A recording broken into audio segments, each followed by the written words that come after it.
Right. Okay. All right. So we are recording. Alyssa, you have it in gallery view? Yes. Okay.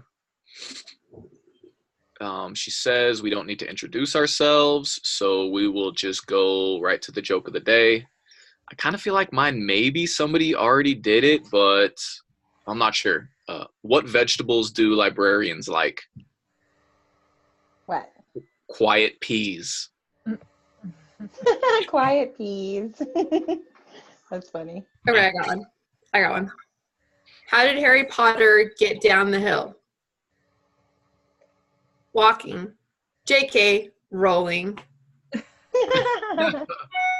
Nice. That's funny. All right, so this was our last meeting. I did a goodbye joke. So mine is, how does an Asian noodle say goodbye? Chow mein. I have to write that one down. That was so funny. What do you call an alligator in a vest? An investigator. Oh, that's a good one. Yes, I love it. That's so funny. That's funny. Okay, next is to review and discuss the feedback sent to us from Dr. Chanley. There was a decent amount of it that had recently been graded, but I pulled up one of the more recent things that we had done, and that was the team assessments, 6.4. And really there wasn't a ton that she had said other than we were all nervous, it looked like, when we started, having to assess one another. But she said that we did a great job, gave specific examples, everything was good. Hold on, before we move on, guys, I was going to open the feedback and I got an email from Dr. Chanley. Does any other team need the link for my contribution to the joke of the day for the last? Yeah. Oh, yeah, I saw Have that. it? Do you guys have it? No. Okay, should I say yeah? For some reason I thought that she was going to be here. Yeah, I thought so too. Oh, So when I saw that in the agenda, like to hit her up for her contribution, I was like, well, I don't know. I guess things changed. I thought she was going to be here. No, she just said to either call her or email her. My bad. That was what I had read. okay, here. I'll reply to her really quick. Reply to Sharon Chanley. Send us the link. Yeah, we need the link. Okay, well, we can go back to it after everything's done. Okay. Sorry. Okay. Anything else that you guys want to discuss about the feedback?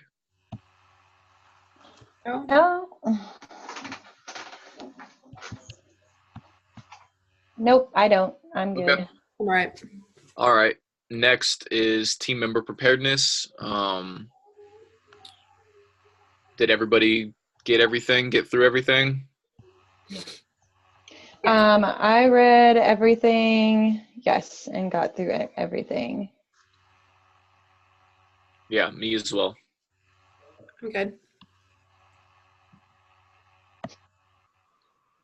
Alyssa, we know you're good. You're always good, right? This is always prepared. Alyssa's always prepared. Okay. So we don't need to make any changes.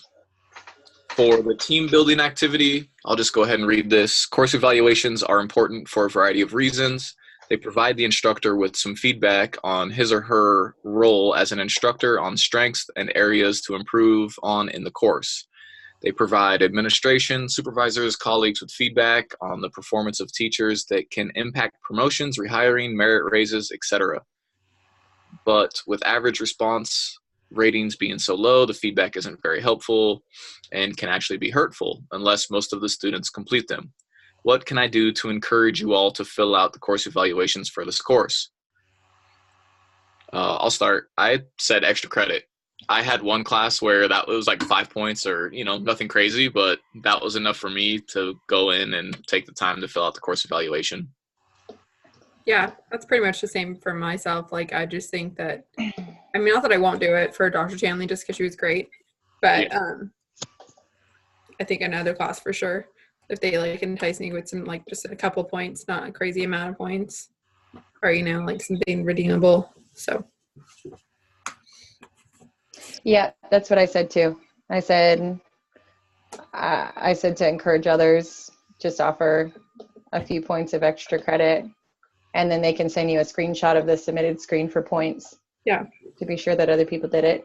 Or like even like one of the last modules, I was like, you can get at least some feedback from everybody and make it an actual assignment. Even if they're not filling out the official course evaluation, you might even get more substantial feedback from your own written questions rather than a multiple choice kind of deal, like how they do the course evaluations. True. So I said that was a possibility. Yeah, Or heck, usually fill get a out. video. Go ahead, Lisa, sorry. Oh, I said I usually fill out the evaluation forms regardless of extra credit, but that's just me. But I'm looking at it from a different perspective. I would think because the evaluations they probably take at least maybe 3-5 minutes at most. It's not even that long. So I think people feel like it might be a very long survey, so they don't want to take the time to do it. So just letting people know it's only like a 3 to 5 minute survey just to fill out. But extra credit is definitely a plus, and I think more people would do it if they got extra credit. I agree. And I think that's a good idea, Rachel. What you said of like building an assignment around maybe answering some questions that, the professor has regarding, that are feedback related. Mhm. I just wonder, like, if she's saying that it's being used for promotions or, stuff along those lines, then I guess how do you get that assignment then, to your bosses and go, oh, hey, I know that nobody filled out the, questionnaire from you guys, but here's a lot of feedback that I got on my own. I don't know. But I think that's a good. Yeah.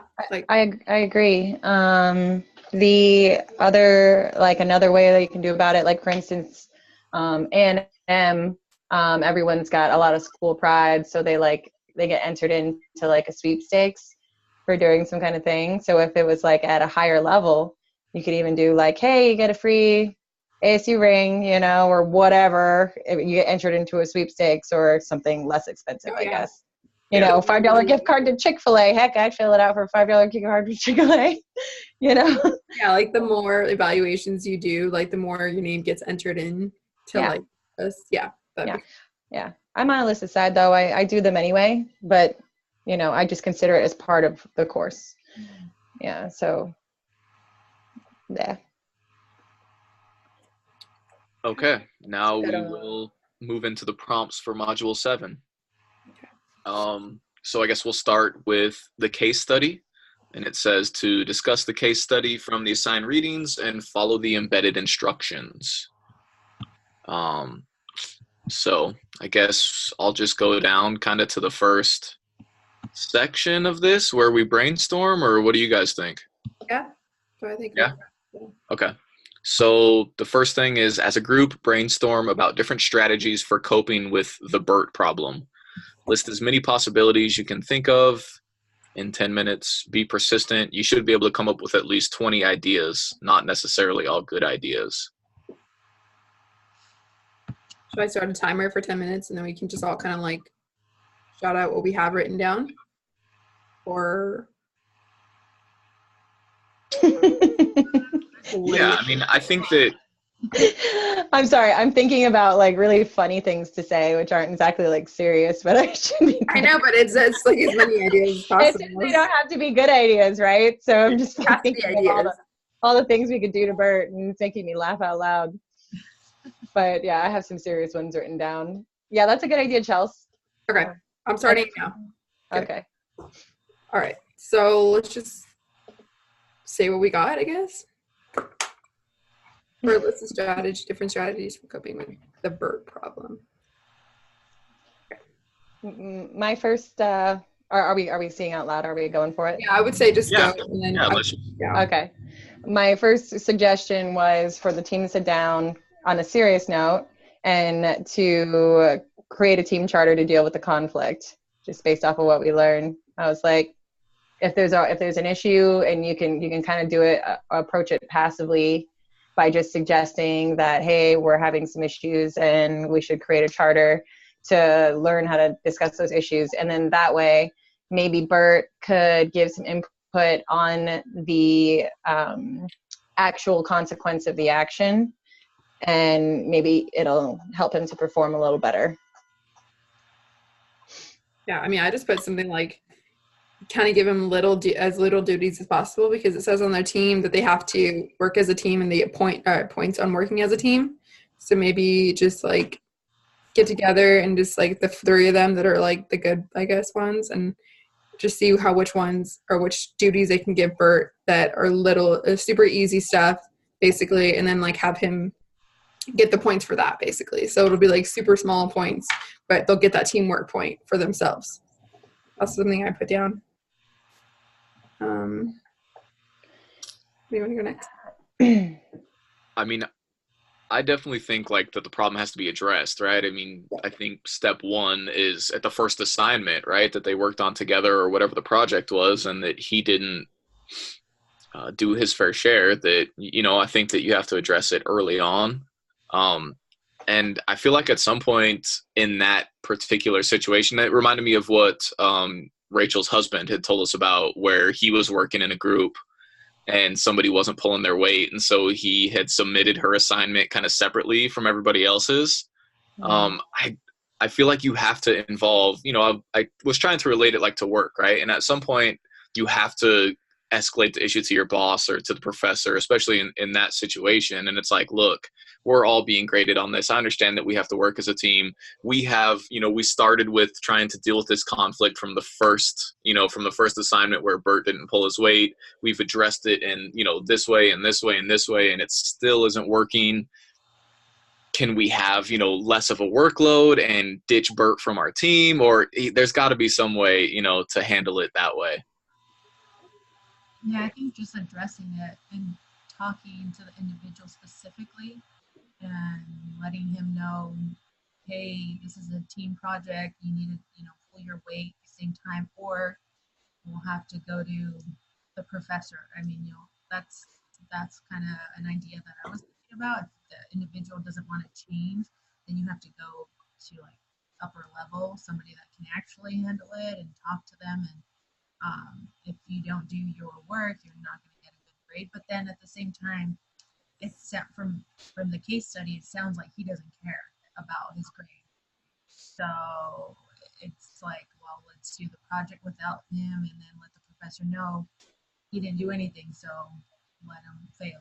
But because it just sounded like he didn't care, and he was just not really interested in the course. So the only thing I could think of really is just addressing it to him directly. And then if that doesn't work, going to the professor. I agree with you, Alyssa. And honestly, it seems like Bert is a problem child. That's how I would describe him. So I also said no one in the group seems to be doing anything also. So in addition to maybe before submitting the assignment separately, like they need to have a face-to-face group meeting where the problems are addressed. Like you need to sit down with Bert. You need to get Bert in the same room as you. If that's not possible, I also said we could kidnap Bert and hold him hostage until he decides to do his work. I definitely. That obviously wasn't a good idea. That was a joke, guys. It was a joke. I wrote down a threat too. I was like, come on. Like slap some sense into him and be like, come on, guys, get it together. You're in college now. Yeah, I know. No kidding. Yeah, we could tie Bert to a carousel until he decides to do his work. Yeah.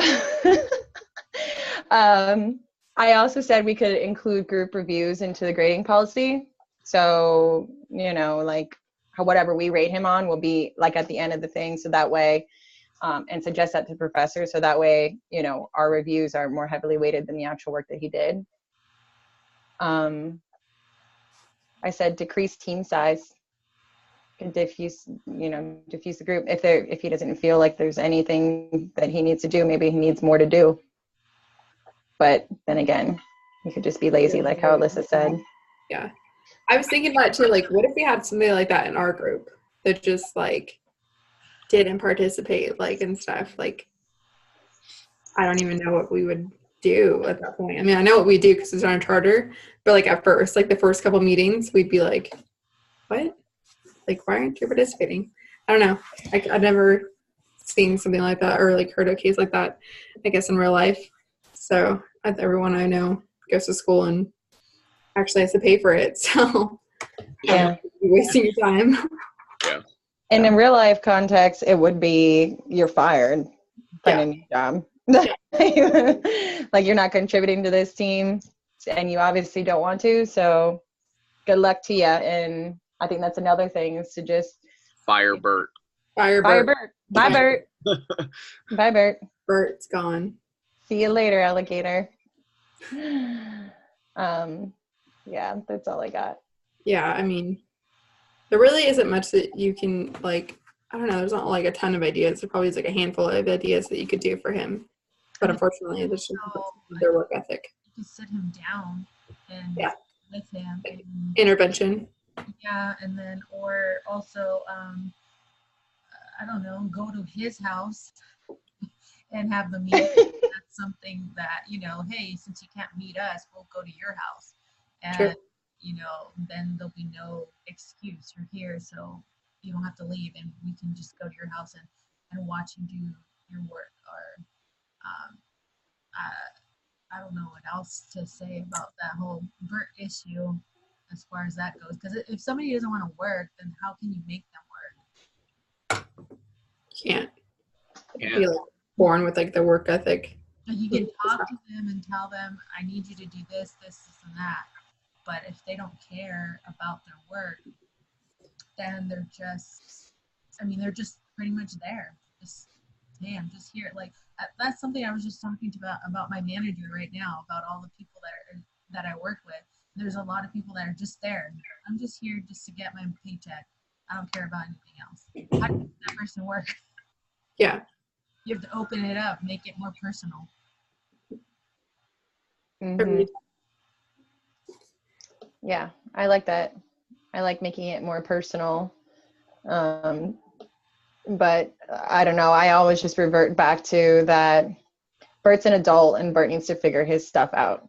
And I don't think we should be responsible for Bert. no, I think Bert's going to fail. And that's just the way, that's Bert's making his own bed. And he's gonna lay in it. That's how I feel. Bert was like on a team where like we were in the same work, like we worked together, you know, and he was at my job. Maybe then it would be a little bit easier to like say something about Bert and like be like worried about him because he's part of my team like that way. But I think for like school wise, like that's on himself. But it also takes, like, if you take time out of your own personal life to find out what's going on with, say, Bert for an individual, maybe there's some issues that are underlying the issue of why he's not doing his job. Sure. And if you took the time to just talk to him and find out he's having issues at work, he's having issues. I mean, there's, you know, everybody has issues with their life in general, and sometimes that gets in the way of doing school stuff.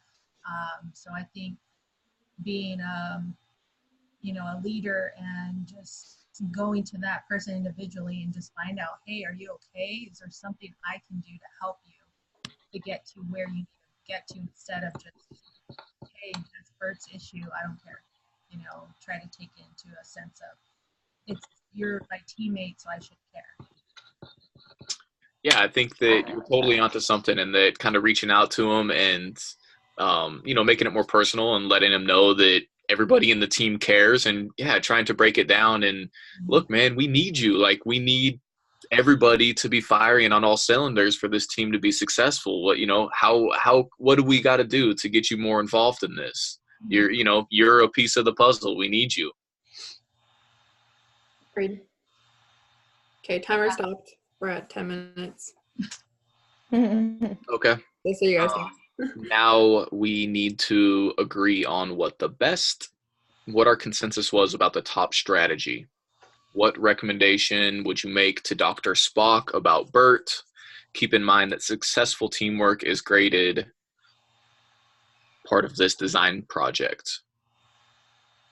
I think Alyssa's idea actually towards the end, like being empathetic obviously is probably going to be the best route too. Just make sure that like you approach him in that sense. And then if something is going wrong, then you tell Dr. Spock. And if something's not, then you still tell Dr. Spock or something. You'd be like, hey, this is what's going on and this is what's not going on.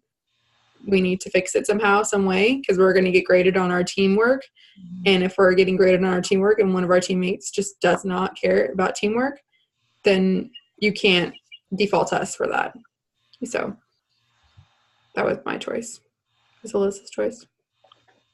I liked Alyssa's choice too. You know, I feel like, I don't know, when I look at it, it's, I feel like that's a really good way to start. And if he's still not responsive, that some other, you know, reaction or something else needs to be thought of. But I agree. I think Alyssa made a really good point that you need to stick together as a team and all that good stuff. So I would agree with Alyssa. Yeah, I think just if you actually make that attempt, then you know I did something instead of just, oh, Bert just is Bert, instead of, you actually make an attempt to find out if there's a deeper, dive deeper into finding out more about his personal life. It might have something to do with schoolwork. Yeah, I agree. I think that you document it. Like if it was our team and we were having this issue, I would say that we document it, and you definitely start with, reaching out to the person and trying to connect with them and, let them know that they're valued and that you need them and try to figure out what's wrong. I would definitely, document that as a team and just continue, right? As whether it's the team charter that you're holding them to or whatever it may be. So that way, when you do go to the professor, if you have to, then, we can kind of have all of our I's dotted and our T's crossed, and that, look, this is, the course of action that we've taken. We did everything we could as a team to be successful as a team, and Bert just didn't cut it. If it got to that, if you weren't able to connect and get him to do his work like he should. I think that's a really good point, is documentation. That way there's no, rebuttal. You have like a full written proof that it's signed by everybody else that this happened and this is when. So yeah, I think that's a really good idea.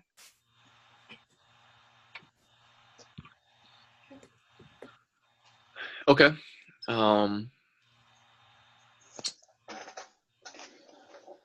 I mean, do we need to answer why is that strategy our group selection? I feel like we kind of did answer that.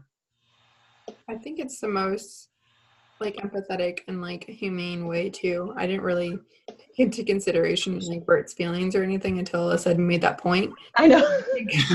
Well, if we were talking about someone in our group, we might, think about it more comprehensively. Yeah, totally. But just reading the case study, I was like, Bert's I know. Bert's a tool. Exactly. So I'm just like, the way they describe him in the beginning is like, so I don't really think about that in that sense, but I think technically like that would be something that I would eventually do too. Just be like, hey, something really going on with you? Like, are you okay? Like, yeah. You put it in your perspective of like if it was one of us. Like, true. Started just not showing up to the meetings. Yeah. Are you guys going to just be like, well, she's an adult, she can figure it out, or are you going to reach out, text me, email me, find out, hey, what's going on? And I think it's just because it's, it's a case study about Bert, and we don't know who this Bert is. We're not emotionally connected with him. So I think it has a big aspect to it, is when you're emotionally connected to somebody, especially on a team, you know who they are, you're getting to know them, you have to trust them. So I think that's what's important, is that we can't forget, even though we don't know this person, we can't forget everybody's human and they're not perfect.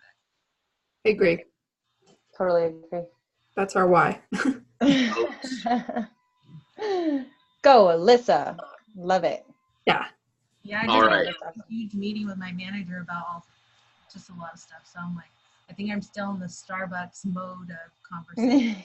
There you go. I like it. Bring it on. Yeah, that's awesome. It's helping me a lot. Yeah. Yeah. Me and Rachel were ready to fight Bert. I know. I was over Bert for a really long time, but now I feel bad for him. I was like, Bert, I don't care what you do as long as you don't I affect know. my grade. I was like, Get Bert, outta beat here. it. I was like, we're going to sit down. We're going to have a talk with Bert.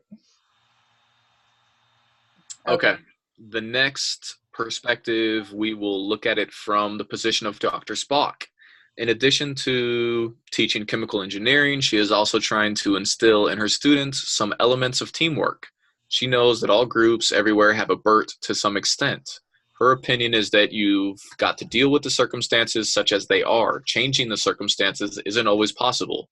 How should she react to this problem after it is explained by the 3 active students? I feel like you have to make adjustments. You know, if we've documented and tried to reach out and tried to connect with him and see if there's anything going on outside of school or work, I feel like the professor has to do something, whether it's removing Bert from the team and then adjusting the workload for the rest of the team, or grading, the team activities kind of skewed, having that in mind that Bert didn't contribute much. Yeah, I definitely think some kind of exempt, like, having him from off the team or something would be necessary if it got to that point, if you couldn't fix it. And if not, then definitely some workload off of like whatever the coursework is or they needed to do together as a team, just to keep it on the fairness level. If you can't really just drop somebody from the team because you don't want to put him on another person's team and say he'd do the same thing. So I agree. I would say she should just follow it. If she feels like, it can't be a circumstance that's changed, just check in, let the rest of the team members know that you haven't forgotten about them and that you're, their problem is important. But if she can't change it, just take that into consideration at the very end. As far as grading goes, like how you guys said, and then also take it as a lesson learned. If you know that, there's a Bert in every single, team experience pretty much, then you need to, like we said earlier, we talked about making a team charter. Like you need to let these people decide what the consequences of their actions are going to be, because it'll hold them more accountable. So in the future, just take it as a lesson learned and,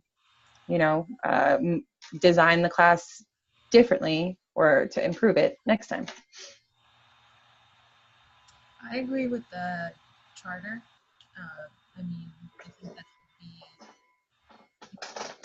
assignment, like we did it, just because we all have a guideline on what to follow, and that gives the charter holds people accountable, and it's something that you all sign and agree on. So for instance, Bert, if he signed and agreed on a charter and knows that he needs to do this or he's going to fail. But like I said, there's people that just don't really care, and they don't care about their work, and they just, they don't care, so they won't do it. So how do you change somebody that doesn't care about the work? Alyssa, try moving a little closer to your speaker. Yeah, you're a little bit quiet. It's a little quiet, and it's not you, it's the computer. Okay, sorry. No, you're fine. Can you guys hear me now? Yeah, it's a little better. Okay. Yeah, when you find out the answer to that, to how to make people care, please let me know, because I have that a lot at work. Like, just, I don't know, people, I don't know what it is. I guess the type of job, it's not a minimum wage job, but it's a job where you can do it and not care. I don't know. It sucks. It sucks trying to manage people like that don't have the same feelings. Like, I'm not super passionate about selling soda pop, but it's a job and I want to do a good job because I do care. And, to have people that you're surrounded with that don't care at all, and to have to be a part of that same team and work with them, it's so difficult. It's so frustrating. You're not selling soda pop, Scott. You're selling happiness in a bottle form. Damn, I need to use it. You know how many smiles you put on people's faces every day? people like need to be like more grateful for having jobs in general. You know what I mean? Like I feel like that's something to be thankful for, and like anybody, even if it's a minimum wage job, like you should just be happy that you have a job. There are just so many other scenarios. I'm like such a hippie when it comes to that thing. I'm just kind of like, oh, I have a job. I'm thankful for this. You know, I have something steady, and you know, but I don't think people see that in that way. They just see paychecks. They just see dollar signs, whatever. They just don't care. So it's unfortunate. I think it just all comes down to it being personal and making your job personal to you. Like I said, I was just talking to my manager about this, and a lot of people don't care about their job. And I'm like, well, make it more personal. So, for instance, a lot of the partners are making beverages and they're just kind of throwing them together, and that's it. I'm like, well, how about making it more personal, and how do you want your beverage to taste? What if it's your grandma you're giving that beverage to? Don't you like make it more personal and connect it to your life to make sure that you're doing your job correctly because you care about it. So you have to change your mindset. And that's the only way I could think of, you know, people that don't care about their job. It's just making them, showing them that it's a more personal level for them so that they understand why this job is important or why making a beverage is so important. Yeah, I mean, I don't really know how to come at it from that perspective, but when I was working at a hotel, they had us do an exercise because Waikiki is so big on tourism. And so they had us do an exercise on we designed our dream vacation. And we had no idea what we were doing, but they were like, I want you to make your dream vacation and plan out exactly how much it's going to cost and exactly how much it's going to cost you or take you to save. And so we did it, and we were like, this is so fun. And we presented it to everybody. And they were like, now I want you to imagine like going to these places and these people are just completely rude to you and they're horrible to you. Like you spend to get to Hawaii, people spend $15,000 just for a vacation there. And, you know, sometimes that takes people years to save. And that really impacted me. How you say, make it personal, Alyssa, really impacted me. I was just a server. I was only 18 years old when I started to work there. And it made me go above and beyond. Like people would come in, I'd try to get their life story, write down all the places I knew that they could go check out if they had kids, you know, and just really like, go the extra mile. So I think you're really onto something when you say make it personal. And I don't know how you can do that as far as, you know, doing a coffee kind of thing, but you know, it is a luxury to be able to go out and get like a nice Starbucks coffee and stuff. So maybe you could design some kind of model around how people work hard and they come in there and they just want to enjoy themselves. You know, what do you do that you enjoy yourself, you know, that you do? So I don't know. Yeah, something that we were talking about is the first person to complain is when you go to, like, for instance, if I go to another Starbucks, I expect it to be the way that I would make it. And we always laugh, the managers and us, we always laugh at the partners because they're always complaining about their beverages at other Starbucks stores. And I'm like, well, how do you make your beverage? Do you make all your beverages right for every single person the way another store would make it? I mean, they have to take themselves out of that place where they're working and put themselves in the customer view. And I think that is what will make it more personal. So go to a Starbucks store and be treated like crap. Like nobody says hello to you. And okay, what do you want? And they make your beverage and it just tastes like crap. And you're like, I paid $7 for this beverage and it's disgusting. Like that's I think Starbucks should start doing that. It's like take their employees to a really bad Starbucks and treat it like crap so they can see what it feels like and understand I don't want anybody to be treated like that. I want them to be treated with respect and have their beverage the way they want it and just talk to people and make that connection with people. so she could make it more personal. Find a way to connect seems to be a theme that we've come up with here, right? Mm-hmm. Yes. Like the hotel exercise where you kind of planned your vacation and then it kind of clicked in like, oh wow, that's awesome. At least that's when you said that story. That is what happened in my brain, is like, oh, that's really good. You know that you're able to connect with you so that now you're understanding all these people that you're helping. Yeah, I really like that story, Rachel. It's actually a really good exercise to use, especially in a spot like that. And entertainment, I mean, something like that would be good for the museum too. Like, hey, like, I mean, they don't spend that much money to come to the museum, but still, like, a lot of these kids don't get to come to like spots like this. So I definitely would take that into consideration for my own work. You guys ever hear the story of somebody, everybody, anybody, and nobody? No.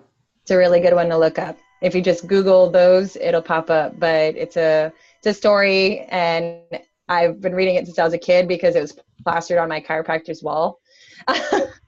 But it's a really good story about teams and teamwork and coming together. It's like probably a paragraph long, but definitely interesting. So, I mean, yeah, I don't know how Dr. Spock should react.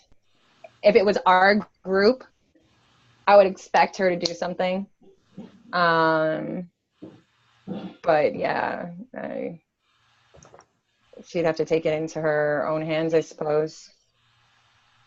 Yep. Agreed. Yeah. Okay. Moving Anticipation. on. Moving on to the next prompt. Discuss the other readings and videos demonstrating that you have read and understood those materials. Please do each item below separately. A, rewarding teamwork. This was from Appendix 1 from the textbook.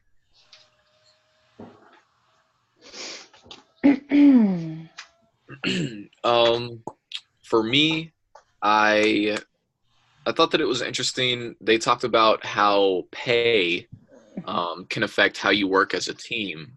It made a lot of sense to me, and thinking about it and kind of applying it to my job, where it's like my pay has nothing to do with the rest of the salesmen for Dr. Pepper. It has to do with me and how much I sell. So it kind of takes that, and it's exactly what I feel too, is I don't feel like I'm a part of a team. I feel like I'm out there selling, by myself, going from account to account and just doing my own thing, and I'm by myself all day. So that's, I get paid that way, and I guess it makes sense as far as that's, it doesn't make you very team oriented. Agreed. When I was working at the produce company in San Luis Obispo, I was training to do sales, and that's what I was like kind of looking forward to, is not being part of the team that way, knowing that I would have to make my own. So it pushed me harder to like want to be a better salesman or saleswoman, whatever. And but when I was doing customer service, it was like, everyone's on the same pace, everyone's like same pay basically. And I mean, pay definitely, for your team performance as well. Like, I think everyone is definitely worried about their pay and just how we get paid and what the level is, I guess, too. And I think when I was working at the school district for a long time too, it's like you get bumped up every year, right? But then when minimum wage goes up, I mean, California is crazy. Our minimum wage and stuff always changes and stuff. And I feel like with the school, there's always like unions that always get us raises for some reason, or one or another. And that was something that I think was like pretty cool for being a part of a team, is that we always had unions, and they would like work for us to get us this higher pay, or even like, bump it up for 50 cents, 25 cents here and there. And that was nice. So I like the part about pays too. I think it was interesting how it wrapped up, or we kind of wrapped up talking about pay. That's like one of the part of it. So yeah, the pay part for me, that was interesting. I can't help but, and it's funny, I'm not in the military, but, as far as teamwork and stuff goes in the military, obviously it's different because their lives depend on teamwork. But at the same time, the way the pay works, everyone gets paid the same amount of work, regardless of, skill or competence or anything. You know, of course, those things determine whether or not you're promoted and whether your pay increases. But I do think that it greatly affects teamwork as far as the way that pay is organized and distributed, you know. And I mean, one thing, you know, I worked in restaurants in Hawaii, and I worked at restaurants. I have never worked in a restaurant over here in the Midwest because the pay is so low for restaurant workers. It's like $2.50. Like, you get paid below, you know, minimum wage. But when I think about it, I'm almost thinking to myself, you know, that kind of pay encourages good teamwork because it's all customer based. It's all based off of like how you treat the customer. And if you don't work together as a team, then everyone's going to suffer. And so in that case, you know, it's kind of a different way to look at it. But yeah, I think it greatly affects performance and stuff in a team, how people are getting paid. Alyssa? So I was gonna say, as far as pay goes, I have a lot of coworkers that when the pay increase went up to minimum wage, and they got people that were new hires, brand new, and they were very upset because they were getting paid the same. So I think I don't forgot, minimum wage is like $11.50 where I am, but a new hire got paid that amount, and then the person that was working like 3 years there was getting paid the same as a new hire. So it really affected their performance. Like, I saw it in them. They're just like, why am I going to do all this extra work because I know how to do it, and that person's getting paid the same amount. So it does affect people's performance, as I've seen. So that was one of the biggest issues in at Starbucks, at least. I think that one thing that completely off subject from pay, but the rewards I think are important. Something that we do at Starbucks is we have our recognition cards, and we have partner of the quarter. So this, I think, will help the performance.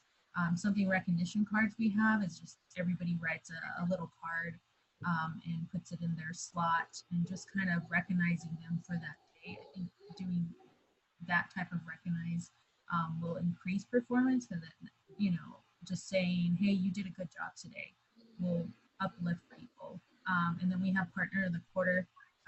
People, our employees, vote for one partner for the quarter that they feel really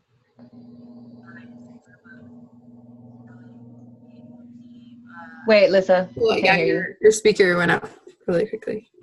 it went out. Yeah, we did. Yeah, Okay, that's there you better. go. We didn't, it just kind of like, Rewind about 3 seconds. yeah. I don't know if it's because my computer's charging right now, so I don't know if that has anything to do with it, but you guys can hear me now? Yeah. Okay. So partner of the quarter, all of our partners vote for the partner that they feel that recognizes Starbucks values and missions, and they get $75 in their paycheck. So that's something that we do as well. So I think that increases performance as well, because a lot of people love to do the partner of the quarter. So the hybrid rewards on page 347 was interesting way to approach rewarding the team and the individual. So there was different types of ways to reward. And I think that's important with a company, is rewarding your employees, letting them know, hey, you did a good job, and that's on top of your pay. So that's pretty much what we do at Starbucks. We have Starbucks really rewards their partners, though. There's a lot of benefits that we get. I mean, we get free coffee every week, pounds of coffee. So that's an incentive. We get ASU free. They pay for my school. They pay for my full tuition. I get benefits, my 401k.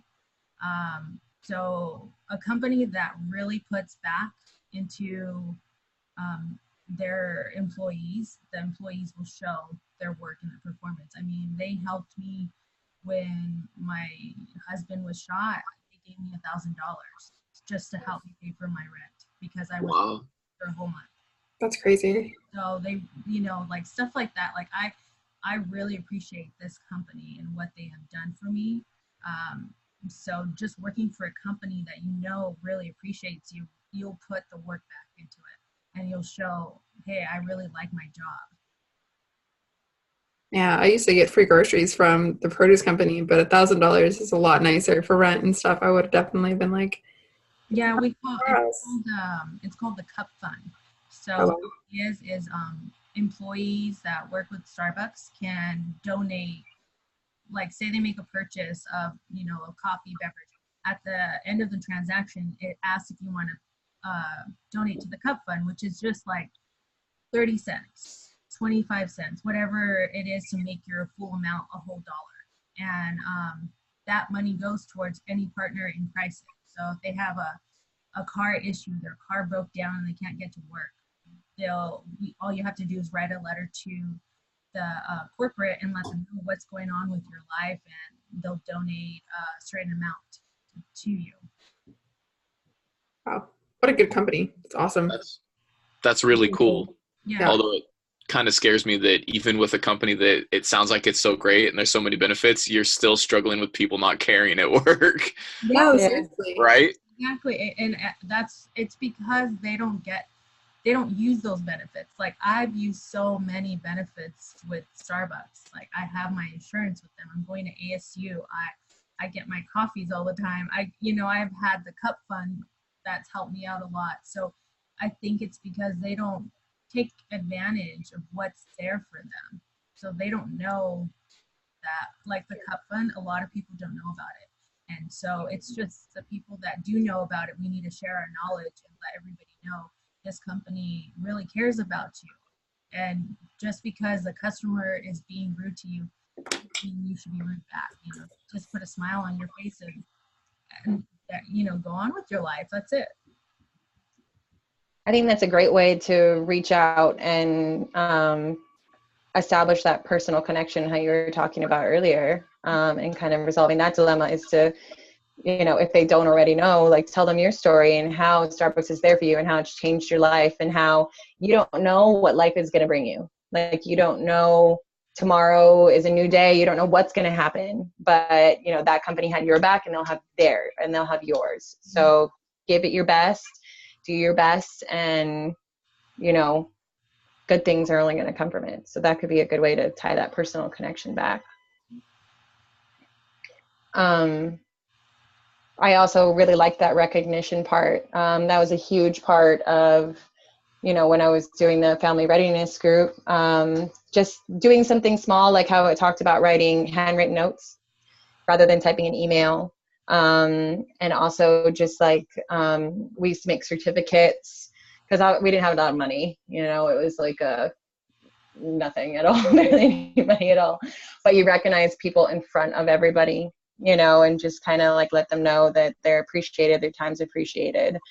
I invited them over for dinner. A lot of the times I had my husband, write them something nice, which was, he was very busy during that time. So I got a lot of responses back saying, just thank you so much for taking the time out of your day to do that. So I think recognition is really important too. Definitely. Yeah. All right. Moving on to B is pecking order at work. Does anybody else want to go first, or do you want me to just keep stealing all of your ideas and going first? I like this video. Did you guys like this video? It was interesting. No, I liked it. I like when she said, I think I wrote the quote down. It's like companies don't have the ideas or whatever. I think something like that. People do. So it's like you have to value like your employees and stuff. I think that's what she was saying. Like there are no stars. There was like 3 things you could do. I can't remember everything, but I know there was like no stars in there. One standard, and the standard is to be the best, and to work together as the best team or whatever. And then like I think that she said that you need more social support from like coworkers and like your employees and everybody together and stuff. I think it was that video that said that there was a company that banded like coffee cups at one of the companies or whatever, and you ban the coffee cup at your desk. That way you can for sure go to the coffee break room and have your own break. That's like so smart. I've never heard of that anything, but I'm like, that makes so much sense to actually socialize with your employee or, you know, your coworkers and have that sense of unity, you know? And I think it was also too like a company that had like gardens at like their work, and like so people would garden together or whatever, like on their breaks or something. And I thought that was great. Like anytime where there's that kind of camaraderie and stuff with your company, I think your team work is going to be there, and like your support from your employees are going to be there. So I think it was a great TED Talk. I liked it a lot. Yeah, she talked about extraordinary teams. I think that's what you're talking about, and that they had 3 things. They had, empathy for each other. They gave equal time to each other, and like no one voice dominated. Yeah, there was more. Yeah, there's one. That's funny. Yeah.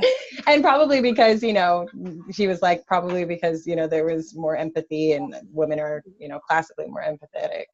But I thought it really reminded me of our group, because I feel like from the very beginning, we kind of established this whole no voice dominated, like we kind of all gave the floor to each other,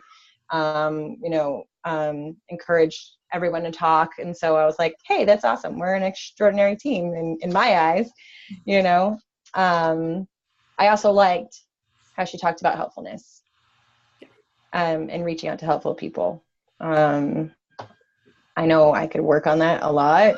I think like over time you start becoming less and less helpful because you get a little more like calloused to life. You know what I mean? I think like as you get older, you've really just got to like work really hard to just keep being helpful and good to other people. So yeah, that really stuck with me. Yeah, I think that's a good point, is we forget about other people because we're stuck in just like a go mode of life, and helping somebody else, or making that connection with someone. And especially nowadays, everybody's on their phones, on the computer, or just stuck in a different world instead of connecting with someone else. And something that was really interesting in the video, working together can be successful by getting to know each other. It's important to build relationships. Just stop comparing yourself to others. And I think that's one of the things that, like, from the start as a baby, it's about being beautiful, looking a certain way, having certain objects. And we need to start with our kids and letting them know it's okay to be who you are, and just let that flourish and grow, and don't try to compare yourself to other people. And I think it's important to teach our kids to know it's okay to be different. It's okay to be unusual. Just be who you want to be. And then develop trust and value with the team, which was interesting because she was talking about like trust and value as a team is important, but like for us, we had to build that trust right away and assume we would all come prepared to our meetings. That was like off the bat, you have to trust your teammates, that we're gonna actually have a discussion, not just sit here in awkward silence.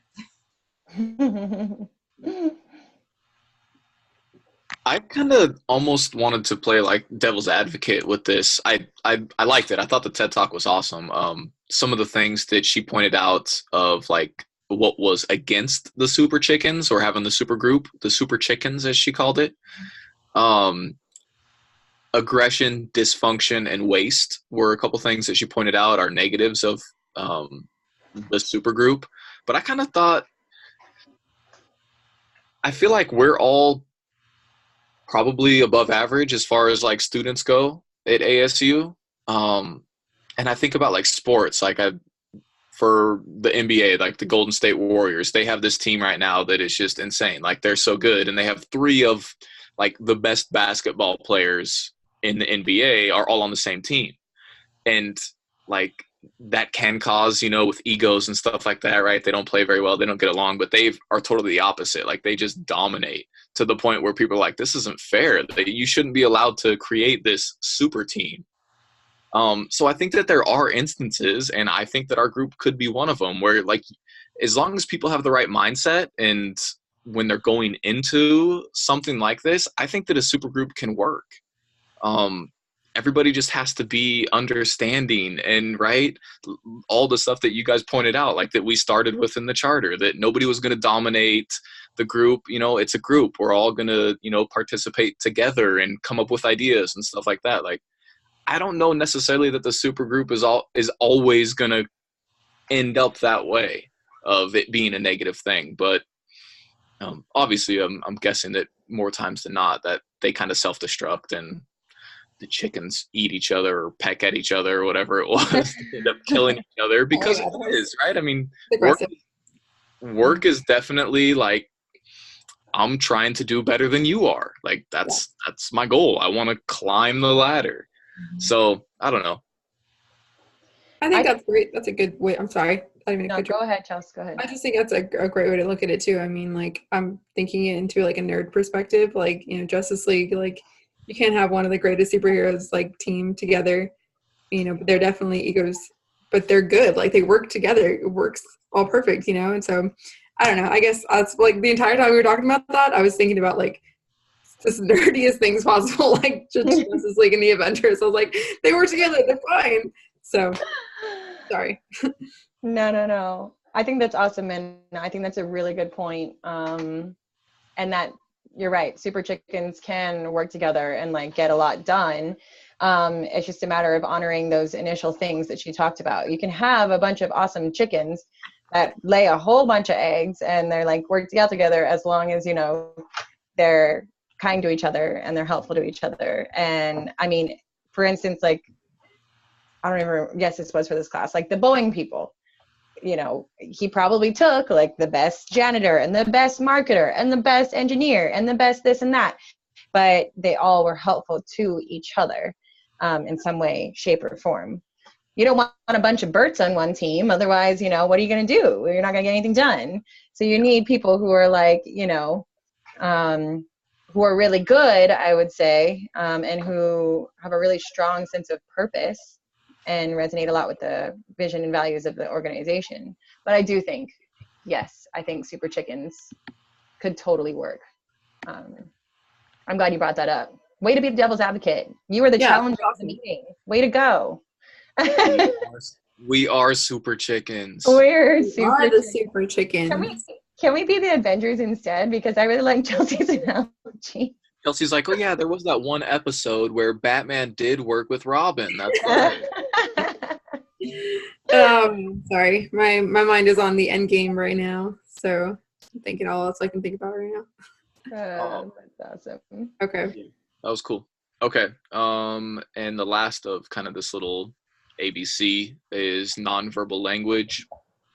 Comment on the 2 videos and on your observations of your own body language at your most recent team meeting based on viewing 15 or 20 minutes of the recording at that meeting. Anybody want to go first? I'm sorry. I want to like go first just because I have like this idea in my head really quickly. First video I really enjoyed. I thought it was kind of comical, just the way he was talking and everything, and the things he was saying about like I think I wrote down like where the feet are pointing at. That's where like the brain is, and that makes so much more sense. You think about it. Like I think about this all the time. I kind of have a problem with looking people in the eye sometimes. I've worked on it like pretty much my entire life, like with therapists and like psychologists and stuff, like literally just trying to look people in the eye. Like it really does bother me, and it really is a hard thing for me. So it's always something I've worked on. This past weekend, actually on Easter, I went to my aunt's house, my great aunt's house, and she used to work for the Secret Service. She did like the whole Clinton era, and that's when she worked for Secret Service. And so I was actually talking to her about body language, actually not even thinking about this class and stuff, but just in general, or things like you notice about people and how you can approach a situation, like, or even when you approach a room, where your exit, things like that, like, you know. And so for the whole body language thing and like the tone of voice and stuff, like what you can get out of people from just reading that. And I thought it was cool. The second video, I think the guy did work for like CIA or something like that. Like, so that was pretty cool that he kind of had like that intel that I already kind of knew from my aunt. And that was really, I was like trying to compare both of the two. So that was my take on it. What's interesting about how you said like looking people in the eyes, there's other cultures that looking somebody in the eyes is Yeah, completely. Yeah, so it's looking at like, you know, an American view standpoint, you have to look at somebody in the eye when you're talking to them because it shows assertiveness, dominance. You have to shake their hand when you look for an interview, you know. Those are probably the biggest things. Looking at somebody in the eye, shaking firmly with your right hand, not with your left. Mm-hmm. So there's stuff like that, but I was learning from like other cultures, like even like a thumbs up is bad. So I forgot what it was, but in other cultures, that's a bad thing. Looking somebody in the eye is a bad thing. Or if a woman looks at a man in the eyes, it's a bad, you know. So it's very interesting, especially if you go like international. You have to learn other cultures' cues because You do. you go somewhere else for a job and you do what we do here in America, it's just, whoa, what the heck are you doing, you know? So yeah, no, I mean, I used to, like, when I was younger, people would always ask me, like, you know, what are you looking at? And I'm like, I'm sorry, like, I literally, I'm listening to you, everything, I can hear everything and recite everything back to you. I look past you, if anything, like, or I look to the side. I'm not lying, or when I'm talking, it's just how I am. Like, I've tried my entire life to get it straight and just look people in the eye. And it's something I'm continuously working on. So You need to minor in Japanese. Minor in Japanese. Well, in Asian culture, like what Alyssa is talking about, it's disrespectful for women to look in men's eyes. And actually in like the Middle East, looking in somebody's eyes is actually like super, like a big advancement. Like that's like marriage proposal status. Like you don't do that. That too is another reason I think I probably am really like reserved about looking people in the eye, because I don't want them to be like too serious about something I'm talking about. Like that's when I'll be like, okay, I'm gonna look this way, but I'm talking to you, you know. That could be a situation as well. But as far as business goes, I mean, any meetings, I've definitely looked people in the eye. And I've noticed other people actually do look away. And I always try to like read their body language. What's going on? Why aren't you looking me in the eye? I'm looking you at the eye, like, you know. You know what, Chelsea? I think that's so funny that you bring it up now, because every once in a while I'll glance at your screen and you always seem the most focused. Like you're always looking directly into the I really try. And if I don't, I catch myself and I'm like, okay, Chelsea, pay attention. Even when I was reviewing the video, I was thinking, oh man, like I'm looking around the room, you know, like I was like, I'm kind of like looking around, like I'm not giving, but Chelsea's like this, like looking right into the camera, giving everyone her full attention. I was like, dang, you'd be more like Chelsea. So it's like interesting that you brought that up. I'm glad that somebody saw that though, just because I mean, like, to be recognized for that is such a big thing for me. I'm always getting hate for not looking people in the eye. So yeah, wow, interesting. Well, since I brought that up, the first video I was also laughing. I thought it was really funny. He wasn't like your typical TED Talk speaker, but the gist of what I got from that is that there is no absolute body language. So crush all the things that you know about body language, because you're probably wrong. Which I think is big, because when he was talking about it, I was like thinking to myself, man, sometimes I like, you know, I do get closed off to people. Like I'll stand like this. But in the second video, he's like, you're just giving yourself a little hug. And I was like, yeah, you know, I do that all the time. I'm just hugging myself, you know, like I'm not trying to be weird or anything like that. But I thought it was pretty interesting, that first video. And then the second one, I wrote down a lot. I took a lot of notes on that one. I thought it was really interesting. I thought all of his little, I don't know, I guess studies and stuff that he had done, like with this and then the blue in the back. And then, you know, there's the different facial studies and stuff were really interesting. So I'll definitely be using that to kind of decipher maybe some of my future interactions and stuff. And there's actually a quiz you can take, and I failed it epically, where you try to just like, they give you a picture and you have to decide what emotion that person's feeling. And I failed it so bad. So look it up. It's like called emotional intelligence or something quiz. It takes a little while because you're really trying to study that face. But if you guys do well, let me know, because I could learn a lot from you. I thought it was interesting that feet are the most honest part of the body, because this is something that I knew. Like when I'm talking to people, I always try to face towards them like this, you know, or like if I'm really, and I notice I actually kind of naturally do it too at the same time, that I face people. And when I'm feeling uncomfortable, like I face away, you know, or like even with my own husband, I do it. Like if I'm not into what he's saying, or I don't want to be bothered, like I won't be like facing him or do anything, you know? And so it's just interesting how that's been rooted into our brains over years and years and years. I also like the head tilt thing he was talking about, you know, like the simple head tilt and how that makes you receptive to other people. That was really interesting.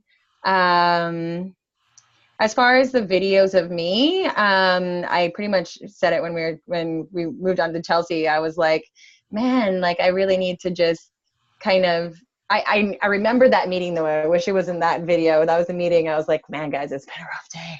I was in my room, like I was so tired that day. So I was just kind of like barely there. But I think in the future, you know, I have to just leave whatever I'm feeling kind of at the door and just be there fully and engaged and give everyone like my full attention. So it was interesting watching the video back. Man, there's nothing more painful than watching yourself on video. Nothing. Do you guys hate the sound of your own voice? I completely agree. The sound of my own voice is disturbing. Yeah. I did not want to do that part of it, but no, it was probably good to watch, and honestly, so. Yeah. Nice. I thought both videos were very interesting too, especially the first one where he was pointing out kind of all the misconceptions that are out there about body language and what different things mean, and even the 93% of communication is nonverbal. I swear I just learned that. I'm in the same class that Lauren is, the Aikido way to conflict transformation. And he taught us that. Like that was something that he taught us, was that 93% of all communication is nonverbal. So now I'm like, wait, what? That literally just learned that in my other class. Like that's not true. Yeah. So that was interesting to hear some of that stuff. And then looking back at the videos, and I think that Alyssa actually pointed this out, and she was spot on in the assessment, and that I can look not engaged or like I'm not paying attention. So that's definitely something that I need to work on, and that I noticed in that video too, of that I'm not always on that Chelsea laser lock type of paying attention. Chelsea's like, you guys don't know, I can have a TV just beyond my webcam. I told you. So, and anything, I like to experiment on my son. So what I did with the second video, how he's talking about pointing, so pointing with your finger and pointing like this with your hand. So I went to my son and I put my hand like pointed at him, but I used my full hand. And he looked at it and he put his face next to it. And then after that, after a little bit, I pointed at him and I went like this. And he made an angry face, like he looked at me like this and he hit my hand. And so I was like, well, that's pretty interesting.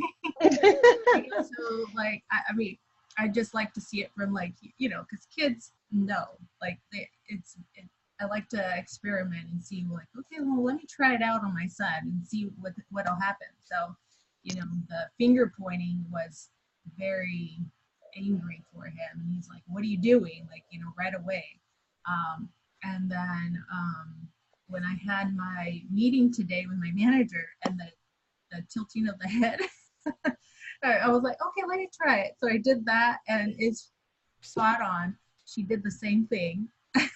So it's interesting to see, doing these body languages and talking about body languages at Starbucks. As a supervisor, you have to look for body languages in your customers. So crossing the arms means that they're impatient. They're trying to hurry up and get out of here. Looking at their watch or looking at their phone. So these are body cues that we have to look for in customers, because it's something that says, oh, we need to hurry up, or we need to get the line moving. How he was talking about, forget everything about the body language. I think it just depends on the situation, the person, the circumstances you're in. So if somebody's waiting in line and crossing their arms, they might just be cold, how he said, or they might actually be, wanting to hurry up and get out of this line. So I think it just depends on the situation. Something that I was looking at when I was watching like my body language cues, I noticed that what I did a lot was bite my lips.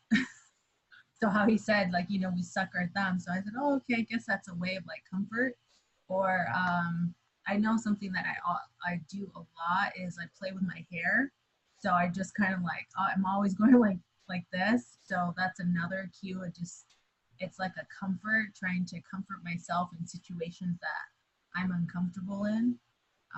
So those were the body languages that I noticed. Awesome. Nice. Moving on. What would you say are the two most important lessons about teams that you'll take away from this course?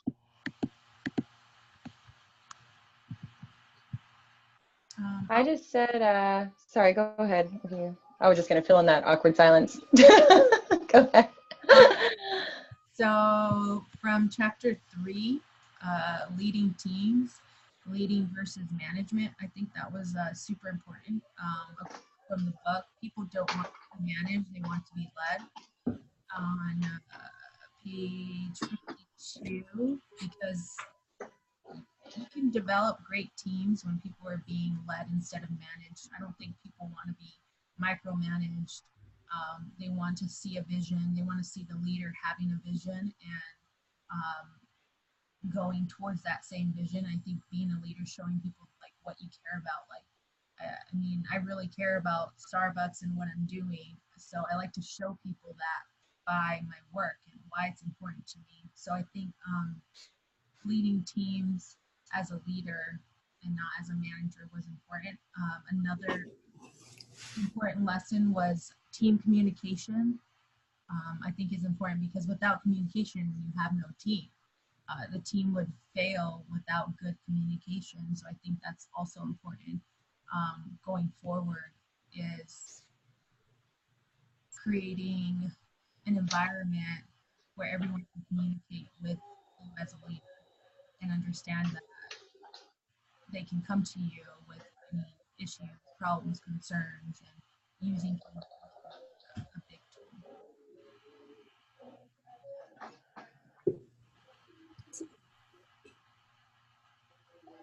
Rachel, are you going to go, or do you want? Or? Sorry. Yeah, I can go. I just said the two most important lessons about teams that I want to take away is just their overall importance. I just thought, that coming into this class, I don't know, like in a lot of the organizations that I've worked for, it's kind of like a little bit of a dog eat dog world a little bit, and like people just kind of trample all over each other, and I've seen it happen many a time. And I also think that in organizations where it wasn't really a team setting, even though there may have been, I didn't recognize it, and I recognize it now.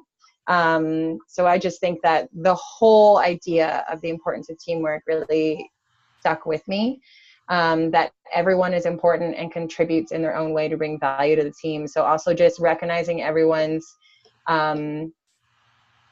personal strengths and what is the word I'm looking for? Capitalizing on it, I guess. Is that the word I'm looking for? Just, encouraging people to contribute to and bring value to the team based off of their strengths.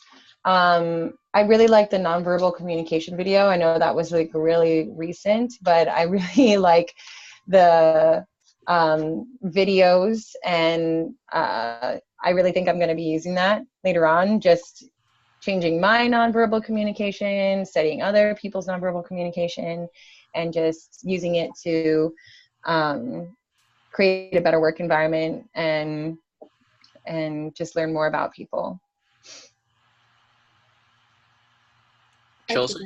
I concur. Like, honestly, like, probably a biggest takeaway, just being a part of this team and really valuing the fact that we were on such a great team, and knowing that I would be able to like meet up with you guys. And like, when I first started this course, I was really anxious about it, and I thought, there's no way that I'm gonna really like learn anything about being a team because I'm gonna be so anxious about it.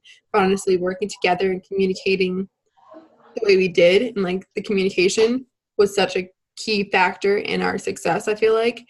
And then just being able to work together, but also like each player contribute equal amount of work, I feel like, almost, and the team charter really helped out in the beginning for us. And I think that was my takeaway from it. So nice. The two things that I really enjoyed and that I took away from the class would be the importance of diversity.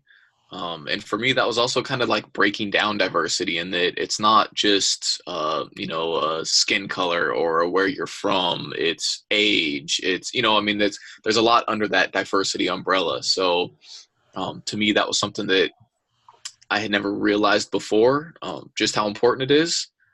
And then the second thing is recognizing that conflict is inevitable. I definitely don't like conflicts.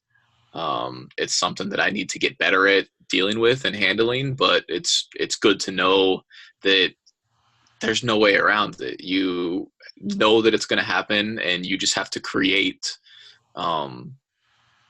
avenues, or whatever it may be, meetings or anything, so that people can get that stuff out, and so that you can hash it out and move on, and continue to be productive without allowing that stuff to affect the productivity of the team.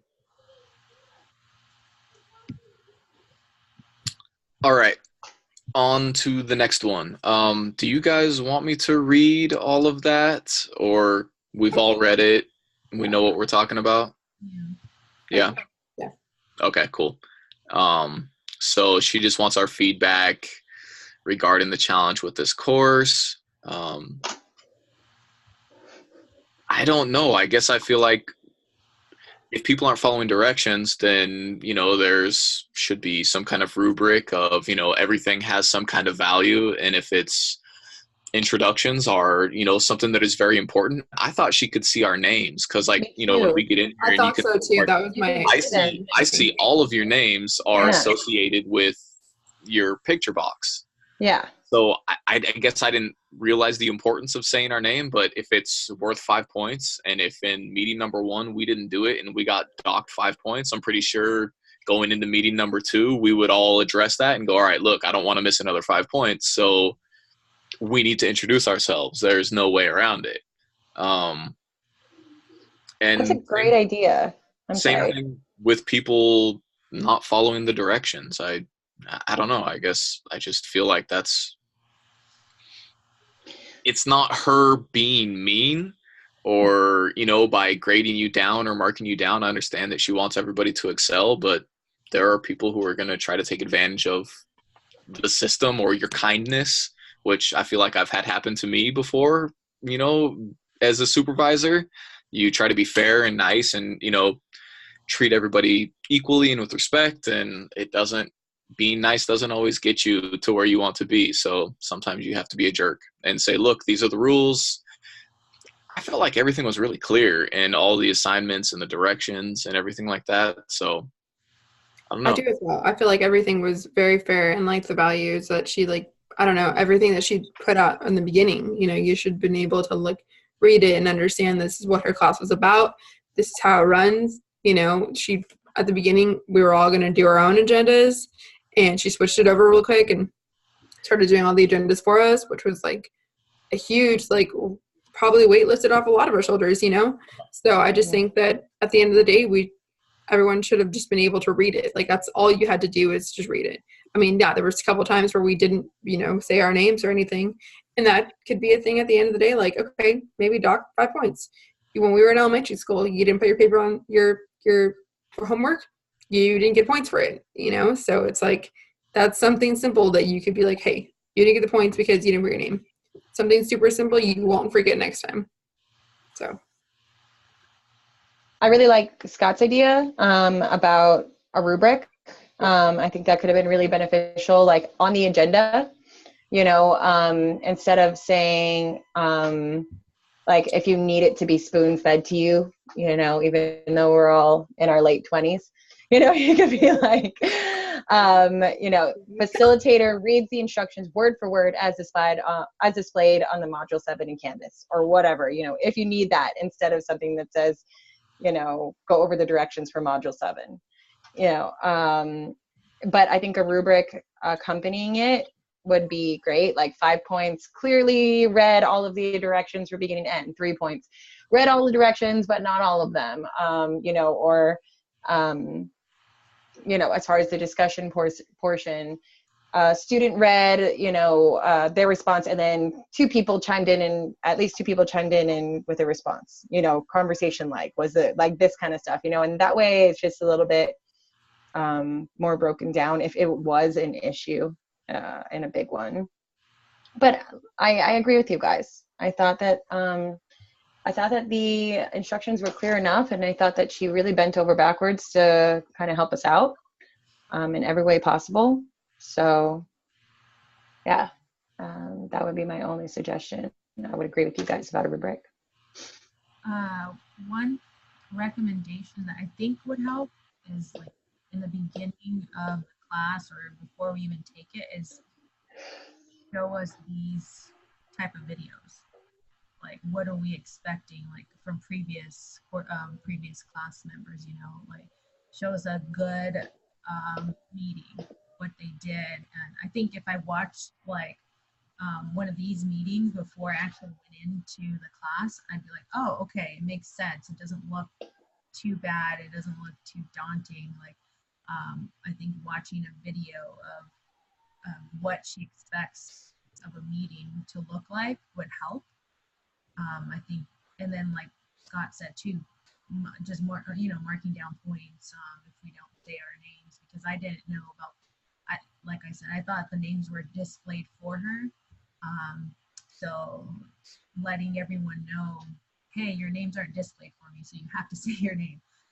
So just, even if it's very tedious little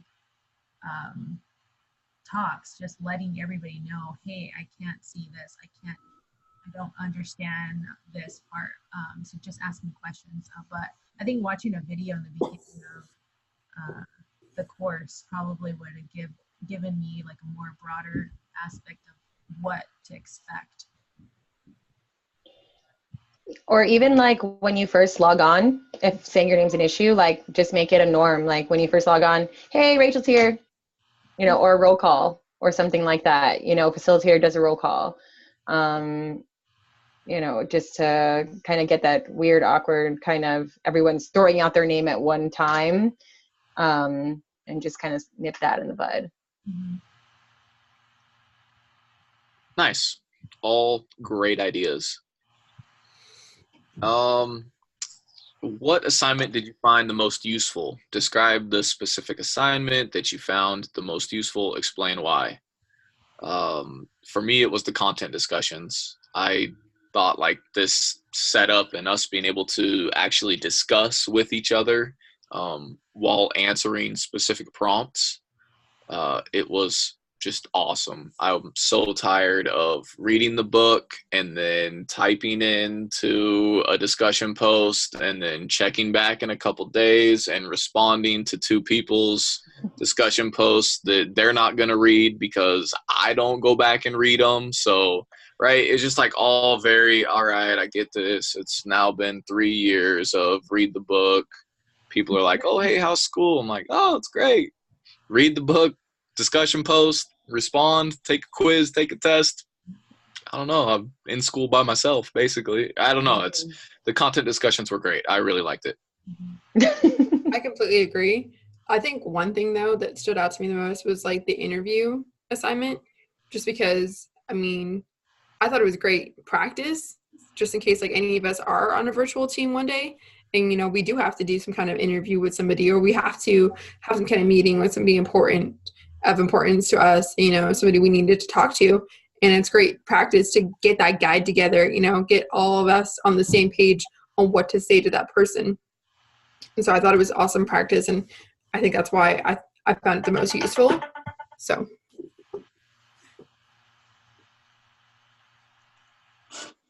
Alyssa, Rachel? I found the charter most useful. I've never did a charter before. I found it most useful because it developed a guideline for all of us to agree on. And it really put it into perspective what the team can do together, and shows how well we work together, like from the first start. So I think that the charter is a really great idea, just because it's pretty much out there for you, lays it all out. Like, this is what we need to do, and as a team going forward, we need to follow this guide. I mean, take it seriously, like a documentation. If you don't do your part, then actions will be, you know, taken. So I think that was a really good assignment. I agree with Alyssa. That's exactly what I put too. I put the team charter. That was my most useful assignment, just because even though we didn't use it a lot in our group because everyone participated a lot, I thought it was a great way to kind of establish a team climate, if you will. We kind of got to laugh a little in that assignment. We kind of got to get to know each other a little in that assignment. And I also thought that it's something that I've spoken about several times already. It's something I wouldn't have taken seriously because it probably talks about it about a paragraph in the book. That's it. Out of the entire book, I would have been like, oh, okay, whatever. But I would have never known its importance and how useful it would be until we used it in this class. And when, you know, Will was first talked to me about that conflict he was having, I was like, oh, do you guys have a team charter? he's like, yeah, what do you mean? I'm like, you know, like a layout of how you guys do, you know, your guys' group stuff. And he's like, oh yeah, like, see? And he took a picture and it said, you know, so-and-so does this part, so-and-so does that part. And there's an initial. I was like, no. That's not a team charter. That's role assignment. Like, what, like, team charter talks about how you deal with like this kind of issue. And he's like, oh, like, you know, like we would normally do this. And I was like, yeah, but did you agree upon it? You know, like, it's just, I think it's probably one of the most time-saving things you could possibly do in a team. It's cut and dry. It's right there. We did it. We made it. You abide by it. And it just solves so many issues. So I think I'm going to do that and suggest that in like all of my future careers. So I thought that was the most useful thing that we did too. Nice. Least useful, I said the quizzes. I don't know if that technically counts as an assignment, but I mean, if we're rating things from most useful to least useful, the quizzes were the least useful. I really enjoyed interacting with you guys live and in person, so to speak. I agree. I think that's what I put, is that the quizzes were the least useful for my interpretation of the class. I think the most I got out of it was talking to you guys and actually discussing the content, as opposed to like actually doing, you know, the quizzes and stuff. But then again, I don't really care for quizzes or exams or anything. I'd rather have a discussion, but a personal live discussion would be my best like version of it. So I concur. I 100% agree. That's what I put. I put the quizzes, and my terms are really bad. I said waste of time, even though they were not I mean, because I didn't read the chapter to pass the quiz. I referenced the PowerPoints to pass the quiz because it had all that terminology. In the beginning, I was just like, God, there's so much here. Like, and it honestly stressed me out. And I took less from, like, I absorbed less because it took me so long to like read everything and try to absorb everything that after a while I just gave up. And I was just like, I'm just going to try and do what I can with the PowerPoint so I can pass the quiz, and I get all the quizzes done. And then I would read the chapter thoroughly because I was so distracted at, oh, maybe I should write that down, or, oh, maybe I should highlight this, that I wasn't like, I was not making notes, I was taking notes. You guys know, like, I wasn't applying it to my life, which would have been beneficial for the discussion, which is where most of our grade is weighted. So, you know, I thought it was also just kind of junk. I didn't like the quizzes. There was a lot of quizzes. And I think if you want to do a quiz, do one combined quiz with questions from all chapters, rather than a quiz for every single chapter, because that was really time consuming and stressful.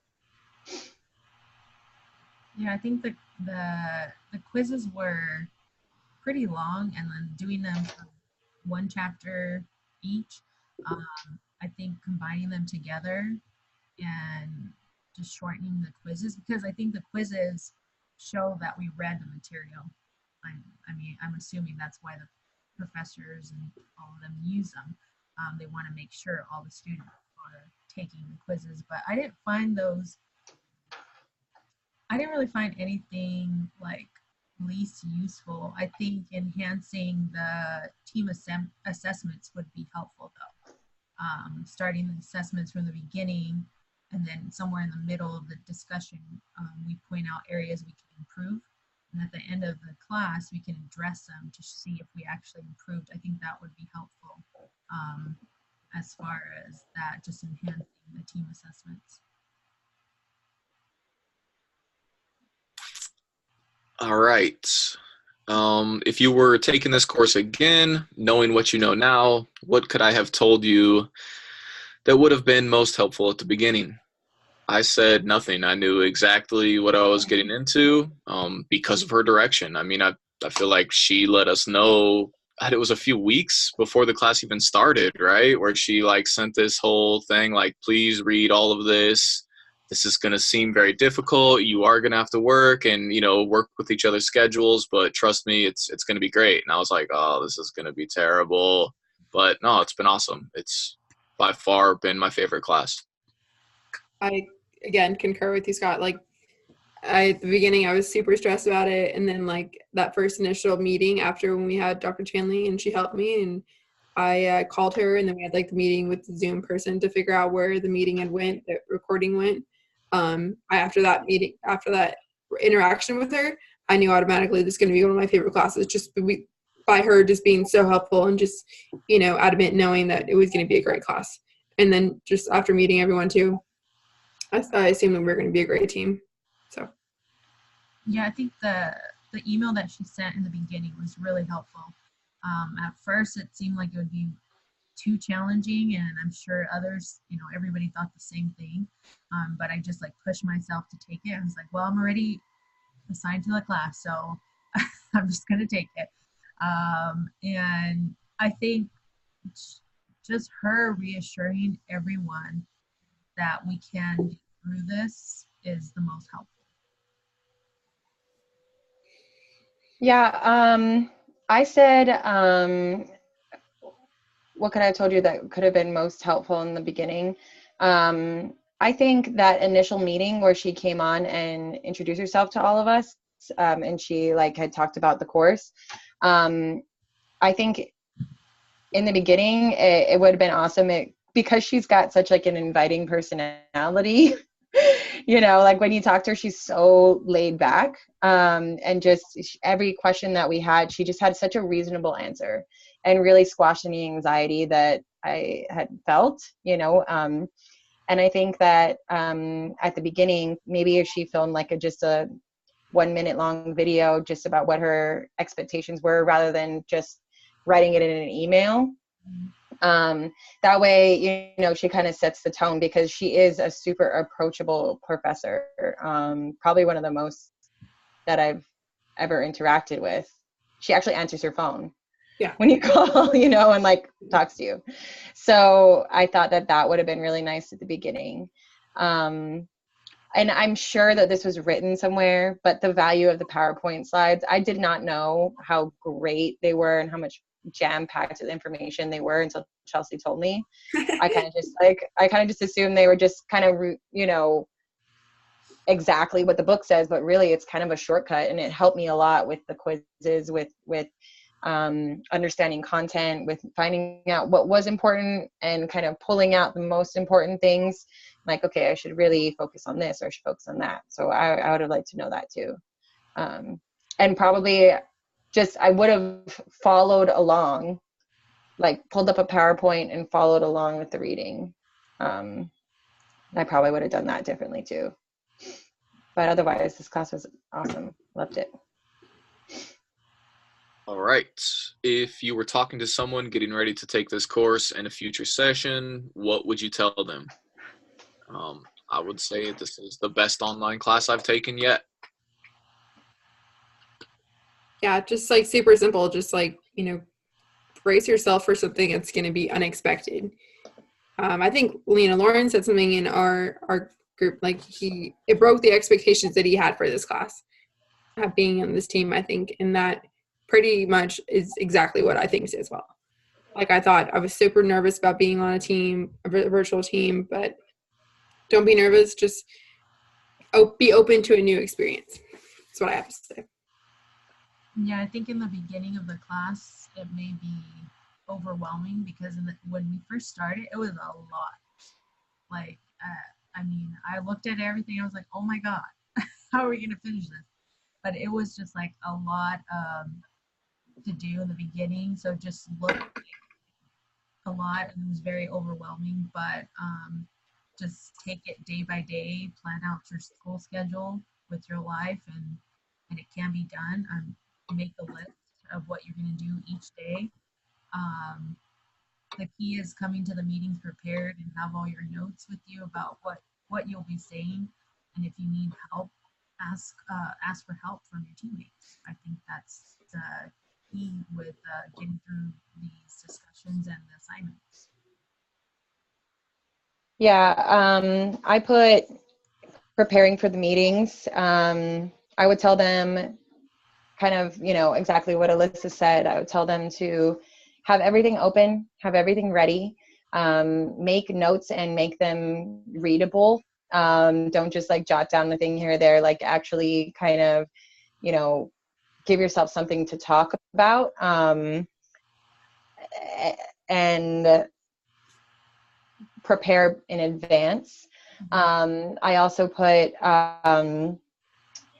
the conversation is the most important thing. So, you know, respond to other people, even if it's just like a little thing, because it kind of gives people confidence about what they said. I feel like, you know, that always made me feel good when people responded, and it also kind of just like cuts out that awkward moment after where you're like, okay, you know, like, okay, we're done. Yeah, I would tell them to prepare for something completely different, but just also take the charter seriously. Obviously that this didn't really apply to our group. But when it says, is there any change needed to the charter or anything like that, like put your ideas forward and ask questions. And talk to Dr. Chanley if you're confused, because she's really nice. And she'll help you. Yeah. She'll clear it up. Exactly. Yeah, that's all I put. Nice. How did this meeting go? Think about back to your first meeting. Talk about how you have grown as a team over session. Yeah. Oh, guys, we're going to talk about us now. I think it was awesome. I feel like it didn't really take too long for us to kind of get into that mode. And I don't know, I guess I keep thinking back like to how lucky, because I actually tried to sign up for a different day. Like I was initially. Oh, wow. Imagine. God. Imagine. Wow. I did. I wanted like the Tuesday or something like that just because of my work schedule and how it would work out. And when I went to sign up for that team, it was full. So I was like, crap, that day works best for me. But honestly, it was some kind of divine intervention for it to work out. It's been awesome. That's the way you should think about it. Like, that's I know. what it is. It was meant to be, you know, something's going on. That's awesome. I concur. Like, I mean, everything, like, from the beginning of our meetings, I think we've all grown a little bit, and like, we're way confident in what we speak about and just how flowy our conversations go. I wish Lauren was here so we can, like, you know, chime in on this last bit that we have going on here, but I've enjoyed this team and I'm really sad that it's over. Aww. I think we've grown a lot as a team. Like, I remember coming to that first meeting, everyone logged on and you could see everyone's picture, but everyone was on mute and no one really said anything, and you could tell everyone was like typing and trying to get ready. And now we're like, as soon as someone else logs on, we're like, unmute, what's up, how are you? You know, like we're talking to people, like we're excited to see each other. Like, I think that we've grown so much, and you know, we joke and we laugh, and it's really been a lot of fun. So I think this meeting went great. Like, all of our meetings went, and you know, I'm sad it's over too. Well, don't be too sad, Rachel. I'll be in Dallas in September. So I'll drive up to you. That's my birthday. I think that from the beginning, it was just like a trust issue. Like, you come in to this group and you're like, can I really trust these people to do their job? Like, are we just gonna have, you know, weird meetings where nobody's talking, or is it gonna just be robotic? So I think in the beginning it was a little robotic, but as time developed, we got comfortable with each other, and we can just kind of share our ideas and more free flow. So it's been, I think this class has been pretty great. I mean, I'm glad I took it. Like I said in the beginning, I was like, oh no, I do not like these type of settings. I'm not the type to, you know, be in a virtual setting and talking in front of people. It's just not me. But I just decided, okay, I'll just take it. Like I said, my class was already paid for, and I'm like, I don't want to have to reverse it. So that was my reasoning. It's like, I already signed up for the class, so let me just do it. But I'm really glad I did. And like, these discussions are so much better. I mean, my second class I'm taking, I'm just over it, because all I'm doing is reading the book, typing my discussion, and then replying to 3 people. And I'm like, oh, I'm just done. Because this way it's just easier just to talk and get the discussion out in the open, instead of the other way. And just, it's very tedious, and it just kind of gets boring after a while. Yeah, I agree. Yeah. I think it's a bit challenging too, because to respond to people, you know, you're not sitting behind a computer and thinking, I don't want to respond to that one. I don't want to respond to that one, you know, and like scrolling down, like, oh, I can finally like respond to this one, you know, like, and you're just like, oh, trying to meet that word count, you know, but like, it's kind of like the pressure's kind of on, and it keeps you on your toes, and it keeps your mind sharp, which I really like. I always have like a bit of a headache when I go to sleep at night when I have too much reading. So like, this is really nice to kind of, you know, take that off of me. So it's good. And Lauren said, you guys all got in your group message, but I'll read it. Thank you for an amazing semester that completely shattered my expectations. So he enjoyed himself too. Any other comments, thoughts, etc.?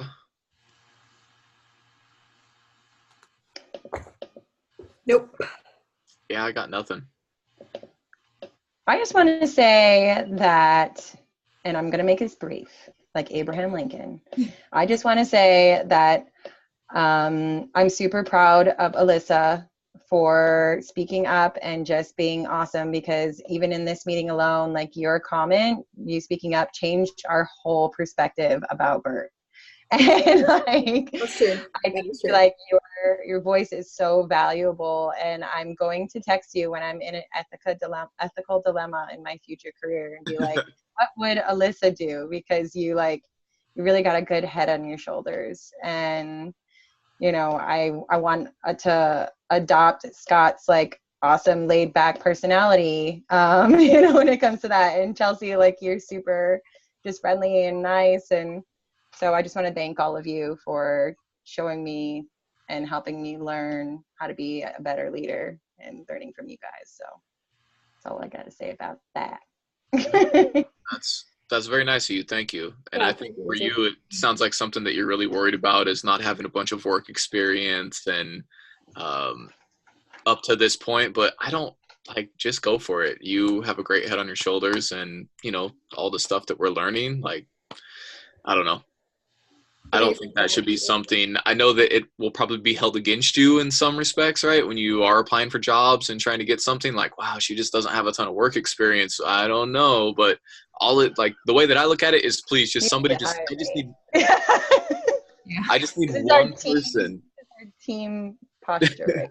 I just need one person to take a chance on me, and I'll prove to you that I was worth you hiring me. So I think, you know, same for you. Yeah. Don't let that hold you back. Thank you so much. I won't. I will not. And I don't know, you guys, do you want me to read the final message from Dr. Chanley, or I think we've all probably read it already ourselves? I read it. Okay. I just want to say thank you to Dr. Chanley too. Yeah. Yeah, definitely. An awesome Dr. class. Chanley. Probably my favorite class that I've taken thus far in ASU, you know, being part of this whole program and everything. So I appreciate everything she's done and her candor and just everyone else and the team. So Yeah, it's been awesome. I really appreciate it. Yeah, definitely like an outside of the box type of experience.